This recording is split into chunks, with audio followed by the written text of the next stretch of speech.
संजय दादा मंडलिकांना मुरगुड नगरपालिकेचा राजकीय इतिहास विचार. त्यात प्रामुख्याने लगेचची जी मागची 8 वर्षापूर्वीची निवडणूक झाली ती विचारली की बाबा कोण कोण उभे होते, किती जण विजय झाले. तर संजय दादा असं म्हणाले की 17 पैकी 14 आमचे विजय झाले. त्यावेळेला प्रवीणसिंह पाटील हे समोर होते, विरोधी होते, तर ते इकडे आले. मग निवडणूक कशी शिल्लक राहते मला काही कळतच नाही. खरं म्हणजे समोरच्यानी उमेदवार नावाला भरायचे असतात म्हणून भरले असतील. आणि मग अशी जर एकतर्फी निवडणूक असेल की ज्या निवडणुकीमध्ये 21 जण, 20 नगरसेवक आणि 1 नगराध्यक्ष असे 21 निवडून येणार आहेत, तर एवढ्या सकाळी लवकर आवरून सभा तरी कशासाठी करायची आम्हाला प्रश्न पडतो.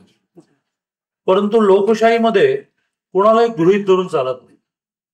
लोकशाहीमध्ये कधी काय होईल सांगता येत नाही. 75 ते 77 या देशामध्ये स्वर्गीय इंदिरा गांधींनी आणीबाणी आणली आणि जवळजवळ 20 लाख लोकांना जेलमध्ये टाकले. आणि मग कोणीतरी प्रत्येक वेळेला कोणीतरी एक कानात सांगणार असतो. त्यांना 77ला असं सांगितलं की 20 लाख लोकांना तुम्ही आत टाकल्यामुळे आता निवडणूक लावा. आणि आता जाहीरपणे नाव घेत नाही, पण प्रत्येक पक्षात एक कानात बोलणारा असतो. जसं शिवसेनेमध्ये म्हणजे आधीच्या शिवसेनेमध्ये एक कानाला लागणारा होता. त्यामुळे महाराष्ट्राचं जे काही राजकीय आणि सामान्य माणसाचं नुकसान व्हायचं ते झालं. तसं कोणीतरी कानात सांगितलं की आता वेळ घ्या. आणि आश्चर्य म्हणजे इंदिरा गांधी पण बरोबर झाल्या. म्हणजे 20 लाख लोक जेलमध्ये ठेवल्यानंतर सुद्धा लोकांच्या मनात काय ते कळलं नाही. आणि त्यामुळे जरी हे खरं असलं की 21 जागा येणार आहेत, वन वे होणार आहे, विरोधक उभेच कशाला राहिले, तरी प्रचाराचा नारळ, घरोघर जाणं, भेटणं, नम्रता, निवडून आलं तर जमाय, आता काय लोकांना वाकायचं, ते नंतर करता तेही नका करू. नंतर सुद्धा नम्रच राहायला पाहिजे. नाही तर निवडणुकीमध्ये इतके वागतात की रोज रात्री बायकोने कण्याला मसाज करायला लागतो आणि नंतर मात्र फोन नंबर पण बदलतात. अलीकडे रिंगटोन आलाय एंगेज नावाचा. समोरच्याला वाटतं केवढा बिझी, तास झाला, तास नाही दिवसभर झालं तरी बिझी जाणार. त्यामुळे असं करू नका. आणि म्हणून मग लोकशाहीमध्ये मतदाराला गृहीत धरून चालत नाही. तो परमेश्वर आहे. ठीक आहे, अंबाबाई आपली माता आहे, तिच्यासमोर आपण पत्रिका ठेवली की एवढे उमेदवार उभे आहेत त्यांना विजय कर, मग तिला प्रसाद ठेवला, बाहेर आलो, नारळ फोडला, तरी सुद्धा मतदार हाच परमेश्वर आहे. तर म्हणजे आपलं अध्यात्म हेच सांगतं की माणसाच्या मध्ये परमेश्वर ओळखायचं. दगडामध्ये जे आहे ते तुम्हाला फायनली जिथे जायचं आहे त्याच्या साधनेसाठी आहे. पण त्या फायनली जिथे जायचं आहे, मुक्ती मिळवायची, मनुष्य धर्मातून बाहेर पडायचं असेल, तर जी साधना तुम्ही परमेश्वराची करता ती तेव्हाच पावेल तेव्हा तुम्ही माणसाची सेवा करा. आणि त्यामुळे देवळात येऊन नारळ फोडल्यानंतरही हे घरोघर जाणं, लोकांना नमस्कार करणं, शब्द देणं, शब्द पाळणं हे आपण केलंच पाहिजे. मी आता मंचावरच्या सगळ्यांचं नाव न घेता डायरेक्ट भाषणाला सुरू करणार आहे. काही प्रमुख लोकांची नावं घेईन. मुरगुड नगर परिषद मुरगुड सार्वत्रिक निवडणूक 2025-2030 शिवसेना भाजप युतीच्या नगराध्यक्षाचे उमेदवार सुहासिनी वहिनी प्रवीणसिंह पाटील. राजकारणामध्ये एक वाईट आहे की ते पत्नीने पण इतरांप्रमाणे नवऱ्याला दादाच म्हणायचं असतं. 4 वेळा दादा म्हणाल्यानंतर जर कासवीत झालं की प्रवीणसिंह म्हणजे काय तुम्ही म्हणता मग म्हणायला लागणार. त्यामुळे आम्ही तर वहिनीच म्हणतो. त्यामुळे सुहासिनी वहिनी प्रवीणसिंह पाटील आणि त्यांचे 20 शिवसेना भाजपचे शिलेदार यांच्या प्रचाराचा नारळ फोडण्याच्या कार्यक्रमाला व्यासपीठावर आपल्या जिल्ह्याचे पालकमंत्री प्रकाशजी आंबेडकर उपस्थित आहेत. मी माझ्या स्टेजवरच्या नेत्यांना आणि सगळ्यांना असं सांगतो की त्या जिल्ह्याचा पालकमंत्री हा त्या जिल्ह्याचा एका अर्थाने मुख्यमंत्री असतो. त्या जिल्ह्याचे कलेक्टर हे त्या जिल्ह्याचे राज्याचा जसा एक चीफ सेक्रेटरी असतो तसे सेक्रेटरी असतात. त्यामुळे त्या पालकमंत्र्याच्या नंतरच आपण सगळेजण असतो हे माझ्यासहित सगळ्यांनी लक्षात ठेवलं पाहिजे. ज्या वेळेला परंपरा, संस्कृती सगळे मिळून त्याचं रक्षण करतात त्यावेळेला समाज नीट चालतो. नाही तर समाजामध्ये इंग्लिशमध्ये कॅओस म्हणतात, म्हणजे गोंधळ, कोणी कोणाला मानत नाही. त्यामुळे नाथा पाटील सहित सगळ्यांना असं सांगेन, महेश जाधव सहित सगळ्यांना सांगेन की त्या जिल्ह्याचा पालकमंत्री हा प्रथम, आणि त्यानंतर जसं शहरामध्ये नगराध्यक्ष प्रथम, आपण त्याला प्रथम नागरिक म्हणतो, तसे प्रकाशजी आंबेडकर, शिवसेनेचे नेते माजी खासदार संजय दादा मंडलिक, व्यासपीठावर उपस्थित आपल्या सगळ्यांचे मित्र, आपल्या सगळ्यांचे पालक संजय बाबा गाडगे, व्यासपीठावर उपस्थित सर्व मान्यवर, एखादं नाव राहिलं तर मला क्षमा करा. आणि सकाळची वेळ सभेला चांगली नसते, खूप घरातली कामं असतात, आवरावरी, मुलांचं आवरायचं असतं. ती सकाळची वेळ सोयीची नसतानाही इतक्या मोठ्या संख्येने मला आश्चर्यच वाटलं. मला वाटलं की 5-25 जण असतील, नारळ फोडलं की पळा, मला पुढे गडिंग्लज, वडगाव, हातकणंगले, हुपरी करून ट्रेन पकडायची, उद्या मुंबईमध्ये कॅबिनेट आहे. पण सकाळची वेळ असून इतक्या मोठ्या संख्येने उपस्थित बंधू आणि भगिनी, माझी एक सोय असते की माझ्या आधी बरेच जण बोलतात. मग मी एका वाक्याचं भाषण केलं तरी पुरतं की माझ्या आधी ज्याने ज्याने जे जे म्हटलं तेच मला म्हणायचं होतं. त्याला संस्कृतमध्ये मम म्हणतात की यांच्या सगळ्या भाषणानं मम. प्रकाशजीने काय काय केलं ते सांगितलं, काय काय करणार ते सांगितलं. संजय दादाने काय काय केलं सांगितलं, काय करणार ते सांगितलं. वहिनीने भाषण वाचून दाखवलं. लवकरात लवकर कागद समोर न ठेवता भाषण त्यांनी करावं. याचं कारण 29ला 33% महिलांचं आरक्षण आहे. त्यात चान्स मिळायचा असेल तर तुम्हाला एवढ्या जोरात महिलांनी टाळा वाजवला. या पुरुषांना दाखवतोच. तर 33% विधानसभा, 33% लोकसभा. तर त्यामुळे वहिनीनं माझं म्हणणं आहे की त्यांनी लवकरात लवकर या 5 वर्षाच्या नगराध्यक्ष होण्याचं, म्हणजे ते झाल्याच आहेत, फक्त प्रकाशजी म्हणाल्याप्रमाणे सेलिब्रेशन करायचं आहे. तर त्यांनी वाचून दाखवलं भाषण. तरी बऱ्याच वेळेला वाचून दाखवलेलं भाषण चांगलं असतं, मुद्दा सुटत नाही. त्यामुळे प्रकाशजी पण बोलले, संजय दादा पण बोलले, वहिनी पण बोलल्या. आणि त्यामुळे खरं म्हणजे वेगळं बोलण्यासारखं काही नाही. पण मी बोललो नाही तर मग संजय दादा मला नंतर केव्हाच कार्यक्रमाला बोलवणार नाहीत, म्हणून मला थोडं बोलायला लागेल.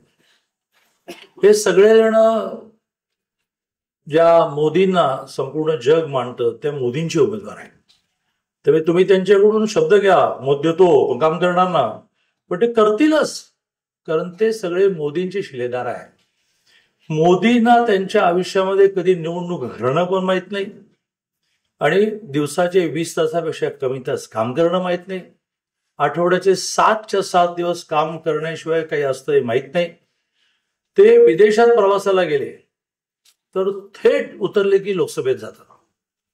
अशा दिवसाचे 20 तास काम करणारे, आठवड्याचे 7 दिवस काम करणारे, 15 वर्ष गुजरातचे मुख्यमंत्री, 10 वर्ष देशाचे पंतप्रधान, आता 3री टर्म म्हणजे 11 वर्ष देशाचे पंतप्रधान, 26 वर्ष, हे व्यक्तिमत्व कधी हरलंच नाही आणि ह्या माणसाने कधी सुट्टी घेतली नाही.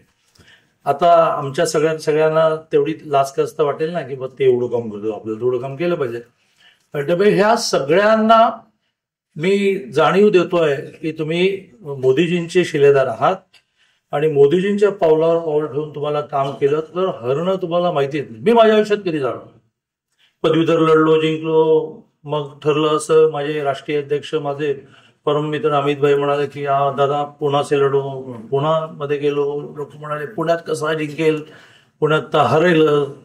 तर पहिल्या वेळेला 26,000च्या मताधिक्याने जिंकलो आणि 5 वर्ष 19 ते 24 काम इतकं केलं की मी 1,12,000च्या मताधिक्याने जिंकलो.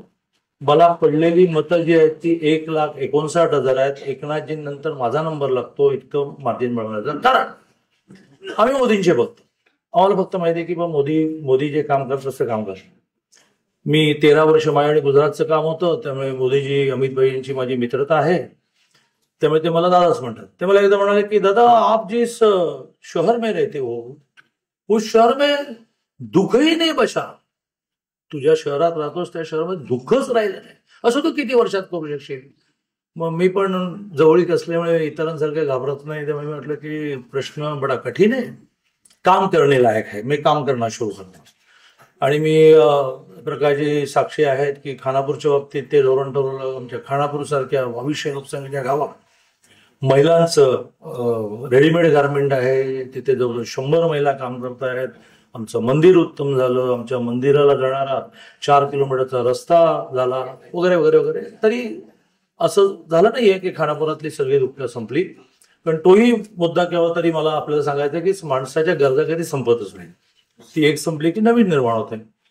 मग मी कोल्हापुरात शिफ्ट झालो, 2 वर्ष मी इकडे राहायचो खानापूरमध्ये. मग मी कोल्हापुरात शिफ्ट झालो. मग कोल्हापूरच्या वतीमध्ये मोदीजींचं वाक्य मनात ठेवलं की अमरीश शहर मेरा तो दुःखही नाही बजाव.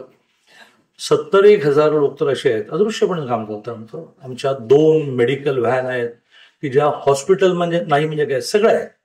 त्याच्यात चेकिंग आहे, औषधं आहेत, इंजेक्शन आहेत. 3 आमच्या फिरत्या लायब्ररी आहेत. अशी मोठी आहे शिवण कला केंद्र, शिवण क्लास आहे वगैरे वगैरे. तेव्हा 70,000 लोक 103 झोपडपट्ट्यामध्ये रोज संध्याकाळी 20 जणांचं संस्कार केंद्र आहे, ज्याला आम्ही खेळघर म्हणतो, ज्याला 250 शिक्षक आहेत. सरकारी योजना नाही, माझ्या खिशातून पगार देतो. रोज मुलांना खाऊ. 2200 मुलं आहेत. 70,000ची संख्या झाली की ज्या 70,000 जणांना सांगावंच लागत नाही की भारतीय जनता पार्टी, शिवसेना, आता नवीन राष्ट्रवादी या महायुतीला मतदान करा, हे आमच्या 70,000 लोकांना सांगावंच लागत नाही. ते बरोबर निवडणुकीच्या आधी यंत्रणा ऍक्टिव्ह होते आणि लोक म्हणतात ती सांगायला कशाला पाहिजे, औषधं दादा देतात. त्या CPR मध्ये जे पेशंट ऍडमिट असतात त्यांच्या नातेवाईकांची खूप आभाळ असते. बिचारे CPRच्या आवारात झोपतात, बाहेर फुटपाथवर झोपतात. सकाळी उठल्यानंतर साबणला पाहिजे, टूथपेस्ट पाहिजे, पाण्याची बाटली पाहिजे. तर त्या CPRच्या आवारात आमची एक गाडी आहे, त्यात 50% किमतीमध्ये सगळ्या वस्तू मिळतात. पेस्ट मिळते, पार सॅनिटरी नॅपकिन मिळतात, सगळं साबण मिळतं, सगळं 50%. काय लोकांना अंगारून रोज संध्याकाळी खंड नाही 250 जणांना CPRच्या बाहेर फुकट जेवण मिळतं. आणि ते जेवण इतकं चांगलं असतं की एखाद्या दिवशी जर शहर बंदचा कॉल दिला कोणीतरी आणि मग आपल्या त्या गाडीवरच्या माणसाने म्हटलं की आज शहर बंद आहे, काय करायचं. लोकांना विचारलं, थोडं उशिरा का होईना ते लावा, ते नाही घेतलं तर आम्ही उपाशी राहू. मी काय करतो त्याची यादी सांगायला उभं राहिलेलो नाही. मी स्टेजवर बसलेल्या सगळ्या उमेदवारांना असं म्हणेन, लोकांशी द्रोह म्हणजे देवाशी द्रोह आहे. आणि त्यामुळे द्रोह करू नका, आपापल्या परीने काम करा. सगळ्यांना काही इतके पैसे उपलब्ध होतीलच नाही, पण जनक करायचे त्यांना.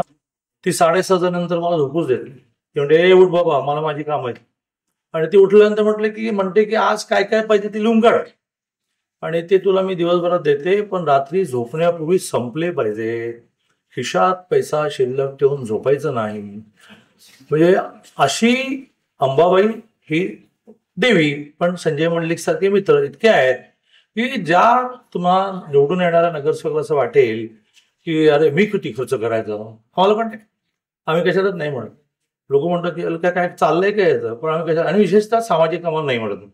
आणि त्यामुळे मोदींचे सगळे शिलेदार असल्यामुळे तुम्ही विकासासाठी चिंताच करू नका. सरकार आपलं आहे आणि कोणी किती देऊ पाण्यात ठेवला. हे अंबाबाईबद्दल श्रद्धा आहे, पण अंबाबाई समोर जरी पाण्यात ठेवला देव तरी 4 वर्ष अजून हे सरकार काही जातच नाही. जाईल, कोणाला वाटतं जाईल 237, 288 पैकी समोर बेंचवर विरोधक शोधावे लागतात. मी संसदीय कामकाज मंत्री आहे ना, तेव्हा विधेयक आणायचं असलं, कायदा करायचं असलं तर लोकशाहीत परंपरा आहे की अरे त्या विरोधकांना पण समोर बसवा की आणि त्यांनाही सहभागी करून घ्या. तर शोधून आणावं लागतं. 50 जण आहेत ना, कोणाचे 10 आहेत, कोणाचे 18 आहेत, कोणाचे 20 आहेत. आता असं सरकार कसं जाईल. त्यामुळे आंबेडकरी म्हणजे त्यांच्या एकनाथजींच्या वतीने मी शब्द देतो की आंबेडकरी मंत्री आहे. तर एकनाथजी म्हटले की तुला कोणी अधिकार दिला, माझा मंत्री 4 वर्ष राहिलाच नाही, पण ते काम चांगलं करतात, त्यामुळे एकनाथजी त्यांना करतील. त्यामुळे 4 वर्ष अजून हे सरकार असल्यामुळे, तिजोरीची किल्ली आपल्याकडे असल्यामुळे, ती आणखीन कोणाकडे जरी असली तरी त्याच्यावर मुख्यमंत्री असल्यामुळे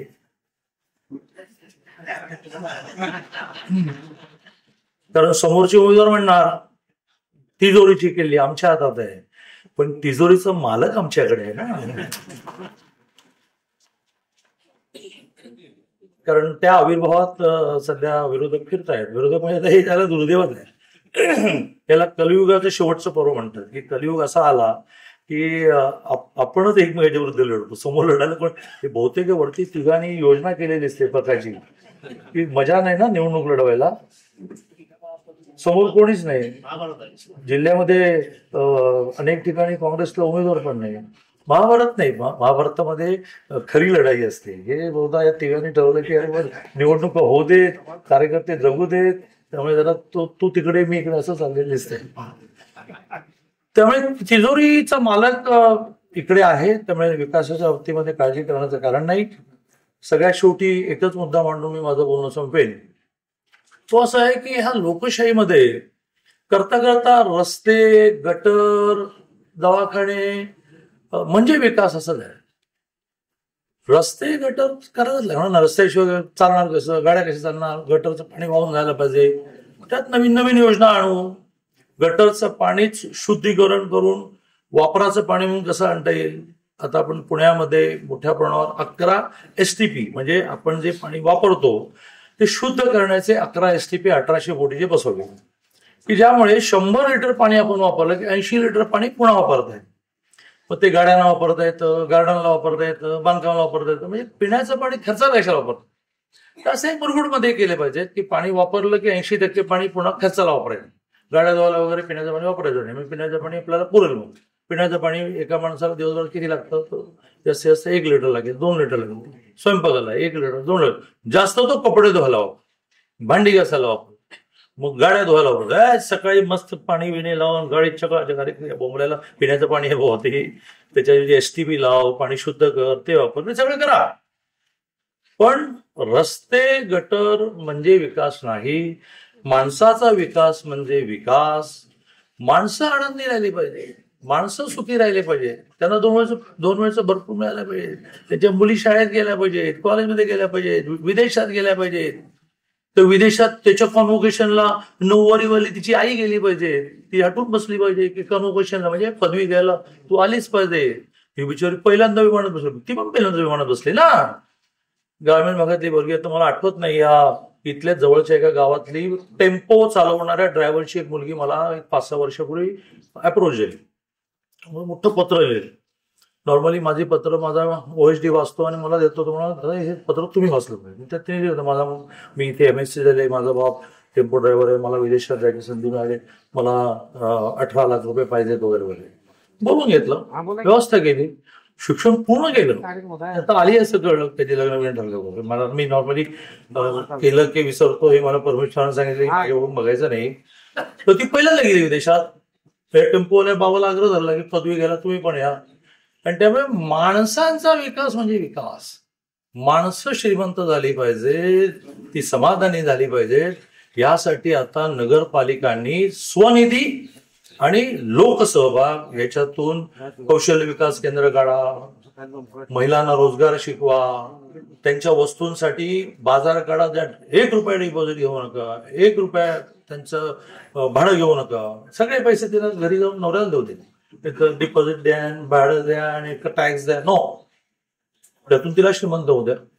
महिला जोपर्यंत श्रीमंत होत नाहीत तोपर्यंत समाजामध्ये श्रीमंती येणार नाही, कारण तिला मिळालेला प्रत्येक पैसा ती कुटुंबाला खर्च. तांदळाच्या डब्यातला कोण ठेवते, नवऱ्याला मागे लागते की स्कूटर बदले की किती वेळ बंद पडते, मग तो म्हणतो की कुठं आणायचे पैसे, माझ्याकडे आहेत की. मग ती स्कूटरला पैसे देते, मुलीला चांगल्या कॉलेजमध्ये ऍडमिशन घ्यायला पैसे देते. नवऱ्याला मिळाले की तो म्हणतो की चांगला धाबा कुठला झालाय, पितो तसा नाही, पण खाणं पिणं, मग त्याला पैसे खिशात आले की असं वाटतं की काही मित्रांना घेऊन जेवायला जावं. त्यामुळे महिला श्रीमंत झाल्याशिवाय समाज श्रीमंत होणार नाही. यावर आपण सगळ्यांनी काम करा आणि प्रामुख्याने महिला बचत गट आणि त्याच्या वस्तू आणि त्या वस्तूंना मार्केट यासाठी काम करा. बाकी तर जिल्ह्याचे पालकमंत्री तरुण आहेत, त्यांच्या हाताशी राजकारणाची अजून 30 वर्ष आहे. जाहीरपणे कोणाला वय विचारायचं नसतं, पण मला अंदाज आहे ते पण अजून एक 30 वर्षांनीच ते म्हातारे होतील. त्यांच्या हाताशी 30 वर्ष असताना त्यांना कामच करावं लागेल. काम नाही केलं लोक निवडून देणार नाहीत, पालकमंत्री चांगली चांगली खाती मिळणार नाहीत. आणि त्यामुळे आंबेडकरजींचं पण लक्ष आहे. आणि संजय मंडलिकांचं मला एक वैशिष्ट्य वाटतं, ते कुठल्याही निवडणुका जिंकवत न जिंकून विकास निधी आणणारा ते कमी करत मानेवर करून. आता ते मानेवर बसले की मान तुटायचे, ते मानेवर जाऊन बसतात. त्याच ते आमच्या अंबाबाईच्या देवळाला द्याच तुम्ही, आमच्या क्रीडा संकुलाला द्याच तुम्हाला. अशी समर्थ मंडळी मागे असल्यामुळे आणि मगाशी म्हटल्याप्रमाणे समोर फार स्ट्रॉंग मजबूत लोक नसल्यामुळे प्रकाशजींची जी इच्छा आहे की आपण दोघे जण मुरगुडच्या विजयोत्सवाला यावं. पण अट एकच आम्ही घालून निघतो तर आम्हाला खूप कामं असतात, खूप धावपळ असते. एकच अट घालतो, 21 पैकी 21 आले तर आणले ना. तेवढा शब्द आपण द्या. जय हिंद, जय महाराष्ट्र.